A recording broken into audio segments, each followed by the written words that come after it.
BRK ప్రేక్షకులందరికీ స్వాగతం సుస్వాగతం. అందరికీ నమస్కారం. నేను మీ యాంకర్ ఫాతిమా. సో ఈరోజు మనతో పాటు స్టూడియోలో ఉన్నారు ప్రముఖ జ్యోతిష్య వాస్తు పండితులు వెన్నంపల్లి నిశాంత్ శర్మ అవధాని గురూజీ గారు మనతో పాటు ఉన్నారు. గురుగారిని అడిగి మరిన్ని వివరాలు తెలుసుకుందాం. నమస్తే గురుగారు. గురుగారు, ఈ జూన్ మాసంలో మిథున రాశి వారికి ఏ విధంగా ఉండబోతుంది? ఈ మిథున రాశి వారికి తల్లి చాలా అద్భుతంగా బ్రహ్మాండంగా ఉంది. విదేశీ ప్రయాణం కోసం ఎదురు చూసే వారికి విదేశీ ప్రయాణం దక్కే అవకాశము ఉంది. విన్నారా?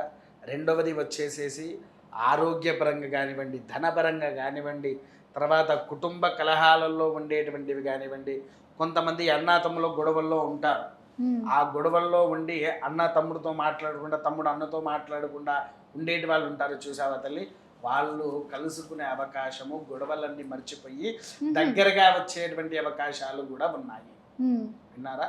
తర్వాత రెండోది కూడా ఏంటి అని అంటే, కొన్ని మూసేసినటువంటి కేసుల్లో, అంటే అలా మన ఇంకా నాది కేసు నడవట్లేదు ఇలా అలా అంటారు చూసారా?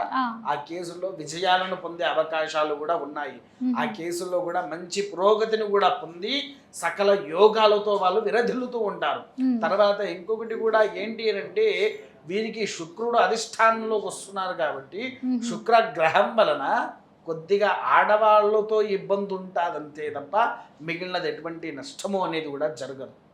కాకపోతే ఏంటి అని అంటే, ఈ మేషరాశి అప్పుడు మనం చెప్పుకున్నటువంటి విధంగా కుజుడు 2 నెలల పాటుగా మారుతూ ఉంటాడు కాబట్టి ఆ కుజుడి యొక్క దోష ప్రభావితం వలన కాస్తంత మోకాలకు సంబంధించినటువంటి వ్యాధులు వస్తాయి. మోకాలకు సంబంధించినటువంటి వ్యాధులు వారికి వస్తూ ఉంటాయి. అంతేకాకుండా వారు ఎంత శ్రమ పడుతూ ఉంటే అంతటి మంచి ఫలితాన్ని ఇస్తాడు. విద్యావంతుల్లో కూడా ఉన్నతమైనటువంటి విద్య చదువుతూ ఉంటారు. సకల యోగ భోగాలతో విరధిల్లుతూ ఉంటారు. తర్వాత సినీ రంగంలో ఉండేటువంటి వారు మంచి ప్రదర్శన కాకపోయినా వారికి కావాల్సినటువంటిది ఖచ్చితంగా వస్తుంది. పూర్తిగా నేను ఈ సినిమాలో చేయాలని కొంతమంది ఆలోచనలో ఉంటారు. వారికి ఆ సినిమా కాకుండా వేరే సినిమా ఛాన్సులు వస్తాయి. మరి రైతులు చిరుధాన్యాలు పండిస్తూ ఉంటారు, చిరు వ్యాపారులు, వీళ్ళకి రైతులకు వచ్చేసేసమ్మా మంచి ఫలితం ఉన్నది. అనుకున్న దానికి 1 రూపాయి లాభాన్ని పొందే అవకాశం ఉన్నది. రైతులకు ఈ మిథున రాశిలో జన్మించిన వారికి వారు పండించే పంట మీద 1 రూపాయి లాభం ఉంటుంది, కానీ ఎక్కువగా నష్టం రాదు ఈ మిథున రాశి వారికి. అయితే ఒక్క చోట ఏమవుతుంది అని అంటే, ఇందులో మన చిరుధాన్యాల కంటే ఈ మన టమాటా సంబంధించినటువంటిది, ఎర్ర మిరపకాయ టమాటా ఉంటే చూసారా, ఆ వాటి విషయం, ఆ రెండింటి విషయంలోనే కాస్తంత నష్టం ఉంటుంది తప్ప మిగిలిన అన్ని రకాలుగా ఈ యొక్క రైతు సోదరులకు చాలా అద్భుతమైనటువంటి ఫలితాన్ని అందింపజేయడం జరుగుతూ ఉంటుంది. తర్వాత పోలీసు శాఖ వారు ఉన్నత స్థాయిలో ఉంటారు. ఎప్పుడు కానిస్టేబుల్ కొంతమంది సిఐ ఎస్ఐ కింద కావాలని, అసిస్టెంట్ ఎస్ఐ కింద కావాలని పిటిషన్ పెట్టుకున్న వారికి మంచి ఫలితము ఉన్నది. సస్పెండ్ అయిన వారు కూడా తిరిగి మరలా ఉద్యోగానికి వచ్చే అవకాశము కూడా ఉంది. సస్పెండ్ అయిన వ్యక్తులు ఎవరైతే ఉన్నారో వారు తిరిగేసి మళ్ళీ ఈ యొక్క ఉద్యోగం ఏదైతే ఉందో దాంట్లో రీజాయిన్ అయ్యే అవకాశము ఉన్నది.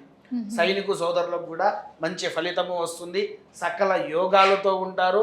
అద్భుతమైనటువంటి ఎప్పటి నుంచో కొంతమంది సైనికుల్లో చేరాలి అని ఎవరైతే ఎదురు చూస్తూ ఉన్నారో కొత్తగా వారు చేరే అవకాశము కూడా ఉంది. క్రీడారంగంలో ఉండేవారు అద్భుత ఫలితాలను అందిస్తారు. కాకపోతే ఏంటి అని అంటే, వారికి మోకాల వ్యాధులు వస్తాయి. మరి మోకాళ్ళ వ్యాధులు రాకుండా ఉండాలంటే మానసిక ఒత్తిడి కూడా చాలా ఉంది అని అంటున్నారు గురుగారు. చాలా మంది మిథున రాశి వాళ్ళు మన కామెంట్లు కూడా పెడుతున్నారు, వాళ్ళు అడగండి అని చెప్పి. ఇలాంటివి ఏం జరగకుండా ఉండాలంటే ఎలాంటి పరిహారాలు చేసుకుంటే మంచిది అంటారు? ముఖ్యంగా తల్లి, వీటికి పరిహారము అని అంటే ఎక్కువగా నవగ్రహాలలో కుజుడు అనేటువంటి వాడు చాలా ముఖ్యమైనటువంటి వాడు. అవును గురుగారు. నవగ్రహాల్లో కుజుడు రోగకారకుడు. రోగ నివారణ కావాలి అని అంటే కుజుడి యొక్క అనుగ్రహాన్ని పొందాలి. కాబట్టి వీళ్ళు ఏం చేయాలంటే, రోజు ఉదయాన్నే లేచి కాలకృత్యాలు నెరవేర్చుకొని స్నానం అయిపోయిన తర్వాత నవగ్రహాల దగ్గరికి వెళ్ళి 1/2 లీటర్ పాలు తీసుకోవాలి. పాలు తీసేసుకొని ఏం చెయ్యాలి అని, ఆ పాలు తీసుకున్నాక ఈ యొక్క కుజుడు ఈ పాలల్లో ఎర్ర కుంకుమ వేయాలి.